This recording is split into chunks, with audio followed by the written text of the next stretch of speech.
Good afternoon, everybody. Uneducated Economist here. So in this video, I'm going to talk a little bit about the Federal Reserve's monetary policy tools. Now, if you listen to a lot of economists out there, and most of the time what you're hearing coming from the mainstream media is that the Federal Reserve essentially has two monetary policy tools. One of them is interest rate adjustments, like when they adjust the Fed funds rate, and then the balance sheet adjustments, like when they print up money or put assets on the balance sheet.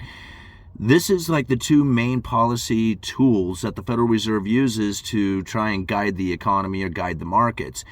And what I think a lot of times people forget about is that they have a third tool that they use. And in fact, it's the most prominent tool within the Federal Reserve's arsenal is the credible threats, like their words, how it is that they present what it is that the people are feeling coming from the Federal Reserve and the monetary policy or the guidance or that forward guidance that they call signaling. There's a bunch of names for it. In this speech that I am reading coming from Adriana Kugler, they talk about it as in the form of transparency.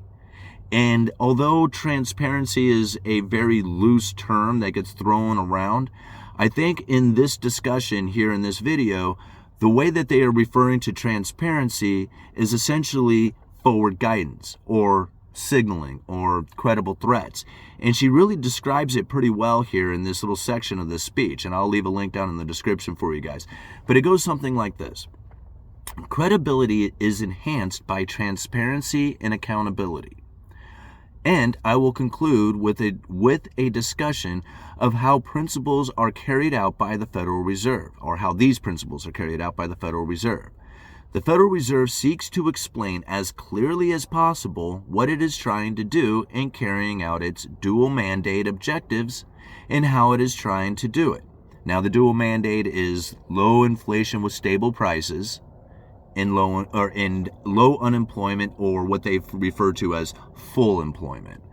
Now, again, I think these are two kind of relative terms, but essentially that's the dual mandate. Low inflation with stable prices and full employment.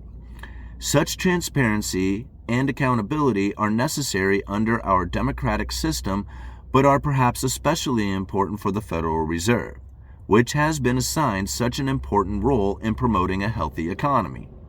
In addition to conferring legitimacy for decisions, transparency makes monetary policy more effective.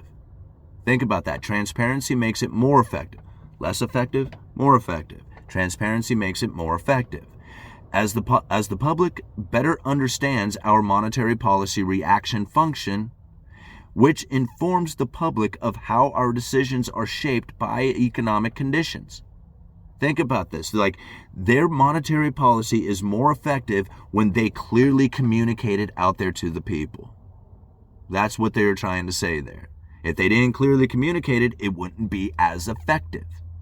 So think about it. This is their words that are now having more of an impact on the economy. They're not talking about the adjustment of rates or anything else, just this forward guidance, just the signaling, the transparency, as she's calling it. The Federal Reserve promotes transparency by issuing a post-meeting statement explaining its decisions and then following up with more detailed minutes 3 weeks later. Every 3 months, the FOMC participants' projections for inflation, unemployment, economic activity, and the likely path of monetary policy are published in the Summary of Economic Projections.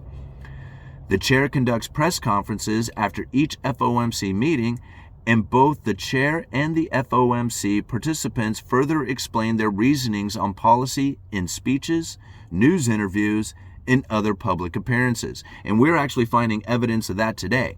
In fact, if you think about it, most of the time when you hear these Fed officials coming out and speaking, they're speaking on their own personal beliefs, right? They're not speaking on behalf of the FOMC. That's the job of Jerome Powell, right? The chairman. He speaks on behalf of the FOMC. Everybody else is speaking from their own personal beliefs and decisions. And this is the FOMC voting on monetary policy. Now, what you find is a lot of times that the individual opinions of the FOMC are quite different from one another. And you find that there is a lot of discrepancies between them.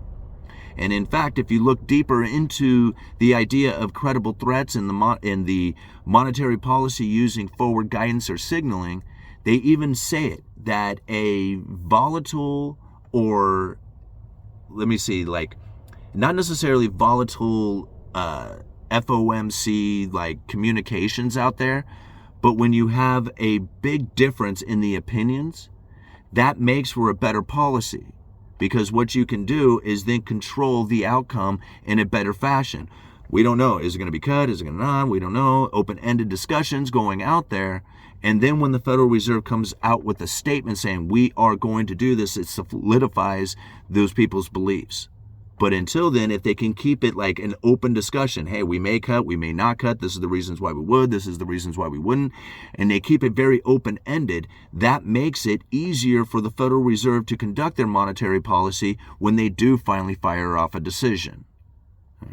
But they can guide the markets into that belief. Oh, it looks like inflation's running rampant. Got to keep the interest rates up to fight this inflation. And then when the moment comes, they make the decision, the people finally react to it. And this is a lot of what we're seeing taking place right now within the economy. The chair conducts preference. Okay. The chair testifies to Congress on monetary policy twice a year, responding to questions from lawmakers. Transcripts of the FOMC meetings are published after 5 years. More recently, the Fed has adopted the practice of periodically reviewing its monetary policy strategy tools and communication practices, including holding public Fed listen sessions around the country to get the public input. See, there was a time when this never occurred. Like, they wouldn't go out there and communicate what was going on with their monetary policies. Now they have developed all these tools to get information out there to the public. This is something that they didn't do back in the day. Back prior to Greenspan, like Greenspan even said that he mumbles with, how do they say it? Like, God, I can't remember exactly what the way he phrased it, but essentially what he is saying is that he does not clearly communicate his beliefs or ideas out there to the public, and that if you had understood him, or that if he made himself particularly clear, you probably misunderstood him. That's the way that the Federal Reserve liked to do it. They left it very secretive. You don't know what we're up to. You don't know what we're going to do at the next meeting. And then all of a sudden they would hit them with the adjustment of interest rates or something of that nature. You just wake up one day and all of a sudden the Federal Reserve had moved. Now the Federal Reserve puts out all kinds of communications about what it is that they plan on doing going into the future, or at least give an idea of what it is that's going on in the future. And because they are giving out this forward guidance, they are making their monetary policy more effective. This is how they do it, right? Before, back in the day, back in the 80s, even going into the 90s, they never would have done this kind of thing. But since the great financial crisis and the Fed funds rate hitting the lower bound of zero, the monetary policy tool of adjusting of interest rates is no longer the effective tool. Forward guidance, jawboning, as Ms. Kugler says it, transparency. She goes on to say, transparency is likewise seen in other economies and as fundamental to the monetary policy independence, which has increasingly been recognized for delivering better policy decisions that are more focused on long-term health of an economy. Research continues to add our understanding of the extent of these better outcomes in different economies, and also how independence works in different institutional arrangements. The goal, of course, is more stable economies that deliver broadly rising living standards in Latin America, the Caribbean, and around the world. Right? So now this is I will go and review this entire speech in a members-only stream, but this is really, really interesting stuff to try and internalize, in the sense that the Federal Reserve really lost control of being able to adjust monetary policy through the adjustment of interest rates in the balance sheet. Now, it does work, right? You can lower interest rates to zero, you can ramp up quantitative easing, expand the balance sheet and the asset purchases, and create a stimulating effect within the economy. But typically, up until the great financial crisis, that was not the way that the Federal Reserve would conduct themselves.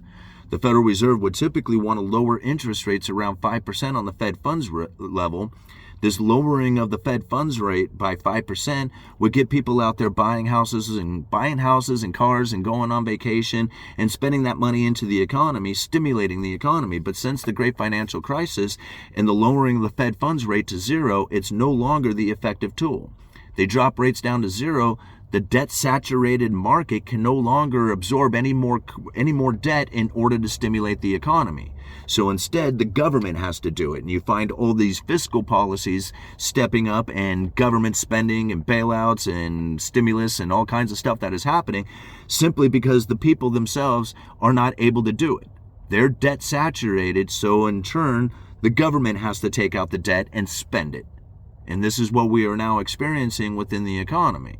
A lot of times when we think about what it is that the Federal Reserve is trying to communicate out there, most of the time people are thinking, okay, they are trying to fight inflation. They are trying to create the situation in which that the interest rates can come back down to normal. That is not what the Federal Reserve has communicated to the other central bankers.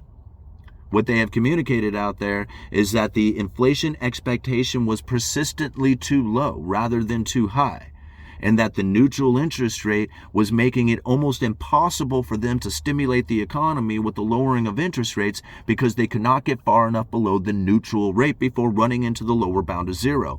That is a major, major problem that still exists in the Federal Reserve today. That's why the communication, the transparency is so important, because this is now the monetary policy tool coming from the Federal Reserve. Owning the narrative, convincing people of what it is that's coming to the future, making them believe that there is going to be a certain outcome, and then they start conducting themselves in a way that then creates that outcome. This is how the Federal Reserve is operating. This speech is just more evidence of that fact. All right, I'm going to leave it at that. Uneducated economist, you guys let me know.